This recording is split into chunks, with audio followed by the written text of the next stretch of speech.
Good morning, everyone. Ulan na naman. See, kahapon ganda ng panahon no, ngayon ulan na naman.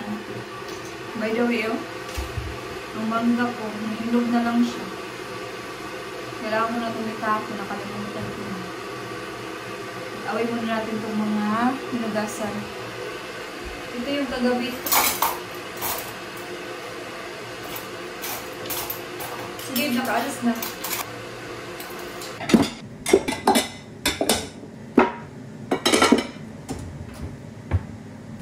Magkat ako ng strawberries para Kira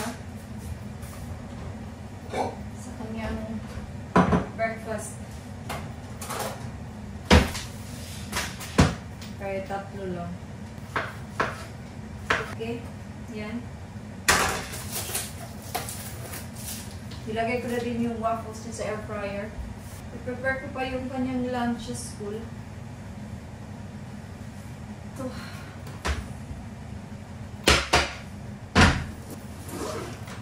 Hindi niya pala ito nakain.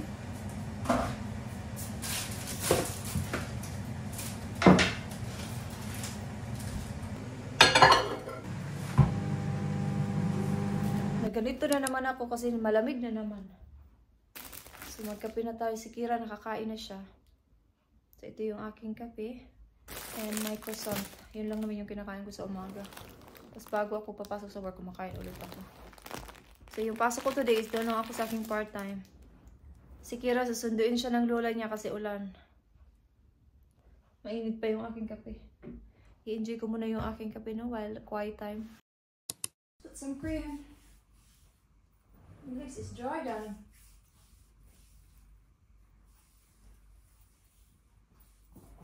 Is your clip cream here? Let's see. Oh, put the cream.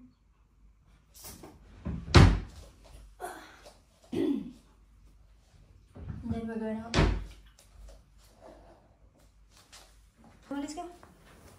You might see Mr. Bums. Mr. Bumbles. I'm just called Mr. Bums for sure. Nakaalis na si Kira, so maghuhugas na tayo, no? So pag-usapan natin yung work while maghuhugas ako. Para mayroon tayong magawa na while nag-usap tayo. So hindi ako happy sa aking schedule sa work, sa aking permanent job pa sa card shop. I'm not saying I am complaining or I'm not being grateful, pero yung work schedule ko kasi lately is mayroong mga Sundays. So, what I mean, expected mo naman yun, no, pag nasa retail ka, work ka talaga ng Sundays once in a while. Pero kasi yung schedule ko kasi, imagine my work ako this Sunday is Father's Day from 10 to 1, which is okay naman, no? Pero sana nilagay na lang ako sa Saturday para full day wala akong pasok sa Father's Day, you know?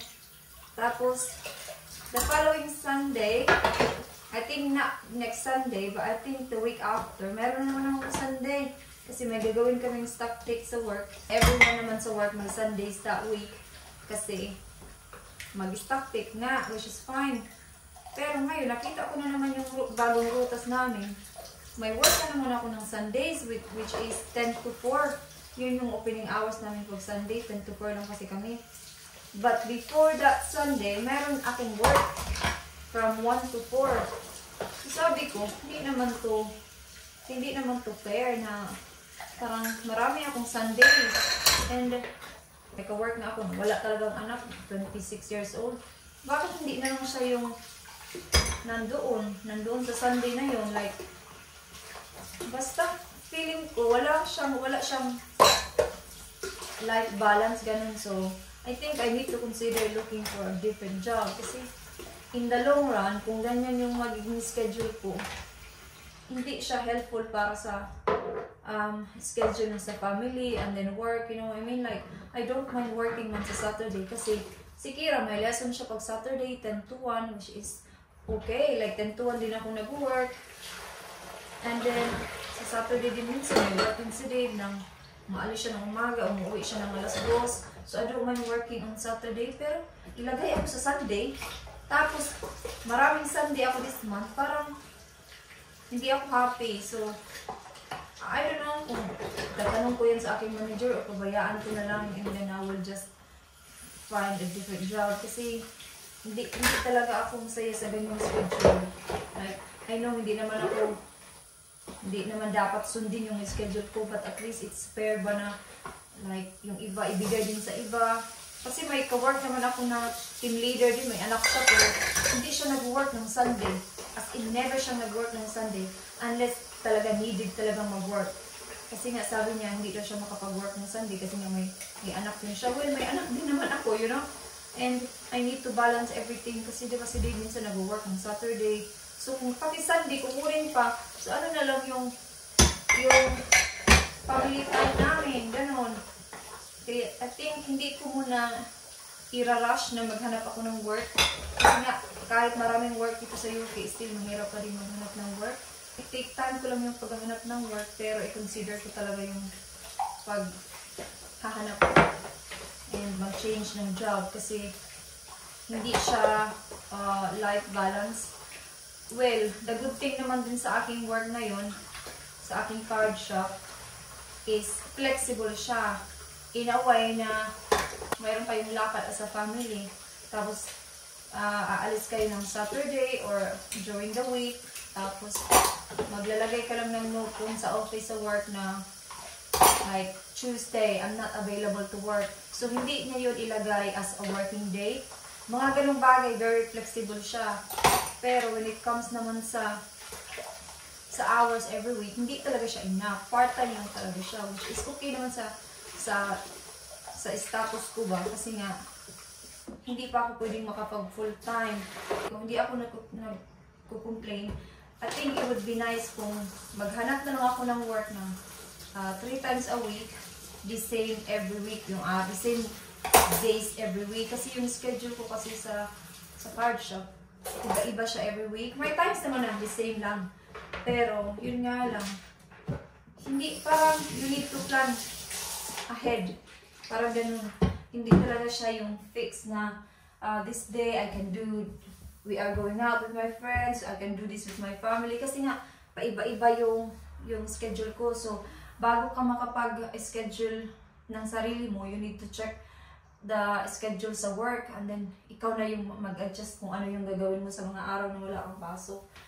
Yeah, so mga ganun. It's up to you naman kung i-book mo as holiday or i-book mo lang siya as ayaw mong pumasok sa araw na to kasi may lakad kayo. Yan. Good yung work ko sa ganun. Pero yun nga lang, parang hindi naman nagiging fair para sa akin no, na bakit meron ako mga Sundays and meron naman diyang walang anak. Ganun ba? So, I think I need to consider looking for another job. Hindi din madaling maghanap ng work dito.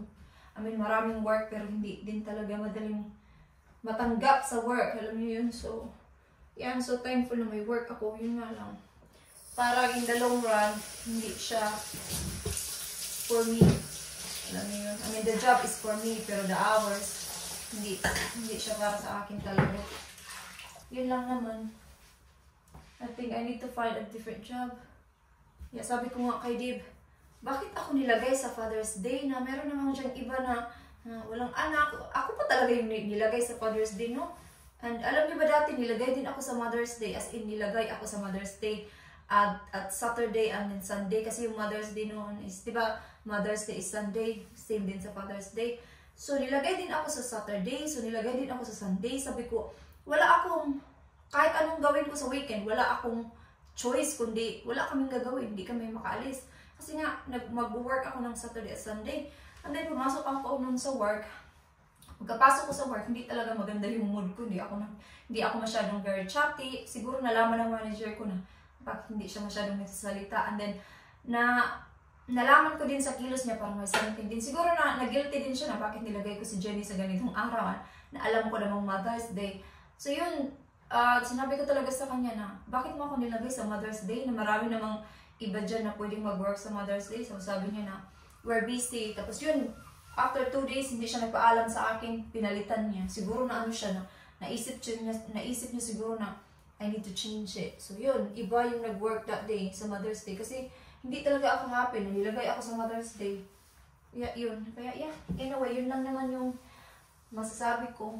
Parang, it's not for me in the long run talaga. Let's see if I can find a job online. Mamaya, maghanap-hanap ako mamaya sa online ng mga work. Hopefully, no, makahanap tayo. Kasi sabi ko nga, hindi din madaling makahanap ng work dito. I mean, maraming work, pero hindi mo siya gusto. Iba naman kasi pag naghanap ka ng work na yung gusto mo din talaga para motivated ka din ba? I mean, yung work ko ngayon, nagustuhan ko naman siya. Kasi naka-learn ako on how to deal with people, different people, na naka-learn ako, nag-gain talaga ako ng so much confidence. Pero yun nga lang, you need to consider the hours, the days that you're working, para ma-work, yung work mo is balance din sa family time mo, yung ganun. So yes, tapos na ako naghugas and mag-relax muna ako, tapos maybe mag-vacuum ako in a while para bago ako papasok sa work, malinis na. So as you can see, nag-ready na ako kasi papasok na ako sa work. May bag lang ako dito kasi nandito yung jacket ko. And then magko-coat na naman kasi mahangin, malamig na naman sa labas. I don't know. Hindi ko talaga maintindihan yung weather dito sa England. Ay! Punta na tayo sa work.